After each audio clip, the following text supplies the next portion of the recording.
Ligue universelle pour la défense de la race noire, Paris 1924, allocution de Kojo Tuvalu-Wenu au congrès de l'UNIA.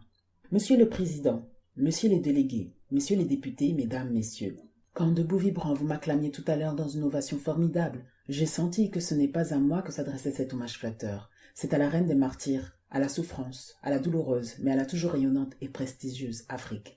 Elle relève la tête après avoir été soumise pendant des siècles à un pillage éhonté et après avoir subi des guerres désastreuses provoquées par des bandits européens dont le seul but était de se procurer des esclaves.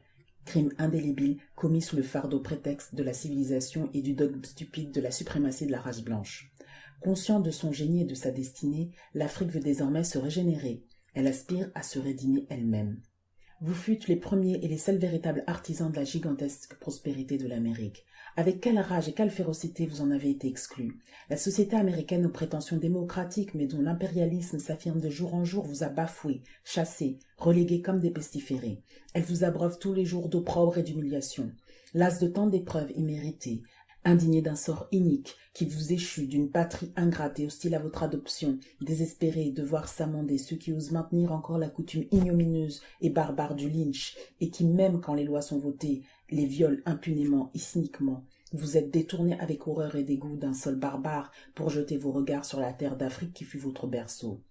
Eh bien, je vous le dis, au nom des millions d'Africains, nos cités sont prêtes à vous accueillir. Aucun gendarme anglais, français ou belge ne vous arrêtera au seuil. Vous êtes doublement des enfants de l'Afrique, par votre origine et par votre exil. Et puis, quelle leçon vous nous donnez? Comme tout s'éclaire et se précise dans les buts inavoués mais réels de la colonisation, vous êtes les exemples vivants, la preuve irréfutable et définitive que l'Europe veut nous asservir. Dans le passé, l'esclave était un article d'exportation.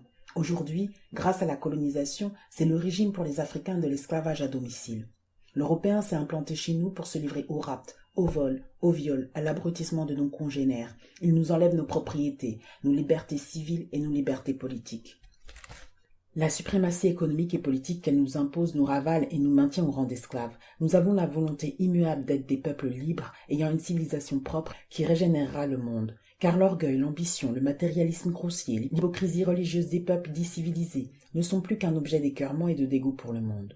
D'ailleurs, quelle confiance pouvons-nous avoir désormais en ceux qui ont sacrifié 18 millions de jeunes gens pour le pétrole de Mossoul, la prévalence de la Royal Dutch sur la Standard Oil, le charbon de la Ruhr et le placement à des taux usuraires de l'or volé pendant les combats, l'anéantissement de la flotte des colonies allemandes et la subjugation de leur bétail humain. Naturellement, des nègres, qui sont toujours monnaie d'échange. Donnez-moi l'arsenic, je vous cède les nègres. Bon appétit, messieurs.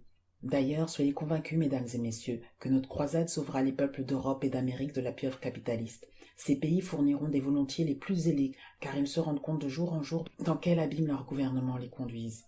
Votre association, monsieur le président Marcus Garvey, est le sionisme de la race noire. Elle a l'avantage dans son radicalisme de préciser nettement le problème, de tracer la route large et lumineuse qui doit nous conduire au salut. Je connais la vanité des formules oratoires et des écrits les mieux pensés et médités. Loin de troubler nos bourreaux, ils composent d'autres chansons qui les bercent et chatouillent plus ou moins agréablement leurs oreilles. Il faut des décisions viriles et des actes énergiques. Vous êtes le tribun qui soulève les masses. Rien de durable ne peut se fonder dans le peuple. Tout vient du peuple et tout va au peuple. Et la voix du peuple est la voix de Dieu. Vox populi, vox Dei. L'Afrique, le plus vieux de tous les continents, peut bien disposer d'elle-même plus légitimement que ces fantômes de nations créées par les hallucinations wilsoniennes. La race noire qui la peuple et qui a essaimé tous les continents aspire à son unité. Elle veut se libérer du cancer européen qui la ronge et la gangrène depuis des siècles. Avant d'être des Américains, des Anglais, des Français, des Belges, nous sommes des nègres, nous sommes des Africains. On nous l'a fait bien sentir par des faveurs et les privilèges que les Caucasiens se taillent à nos dépens. Ils sont vraiment cocasses, ces tartuffes qui nous apprennent à mourir pour leur patrie pendant qu'ils ruinent la nôtre. Nous n'avons que faire d'annoncer sans cesse nos ancêtres les Gaulois. Nous n'avons aucune prétention à être de la race aryenne, ou comme dit une patrie, l'Afrique. La communauté de malheur et de détresse a cimenté toutes les nations africaines. Nous sommes prêts à sacrifier notre vie pour cette patrie et à chasser de la terre d'Afrique l'Européen qui nous envoie à la boucherie de Verdun, nous réduit à l'état d'ilotes en Amérique et à l'impudence de nous asservir sur notre propre sol. La terre appartient à tous les hommes sans distinction de race. Les Européens peuvent venir chez nous comme nous avons le droit d'aller chez eux, mais il faut qu'ils soient persuadés qu'ils sont des hôtes. Ce que nous ne voulons plus tolérer, c'est leur gouvernement qui nous gruge et nous gangrène. Nous ne sommes pas des tuteurs qui ont dissipé les biens des mineurs et qui n'ont qu'un but, perpétrer leur tutelle. L'Afrique aux Africains, tel doit être désormais notre cri de ralliement sur toute la surface du globe. Aujourd'hui, le voile se déchire. Je sais, je crois, je vois, je suis désabusé. Croyez-moi, je vous parle d'après l'expérience et comme quelqu'un qui a vécu pendant 25 ans la civilisation européenne. Tout est préférable au gouvernement de l'étranger et surtout de l'Europe. Après ce que j'ai vu, j'aime mieux être régi par les lois des bêtes féroces, mieux vaut la société des tigres, des lions, des panthères et des serpents les plus venimeux. Il n'y a pas de pires bandits, de pires assassins que les Européens en Afrique. Latrone Gentium, Raptore Orbis, voilà ce que disent Sallust et Tacite des Romains.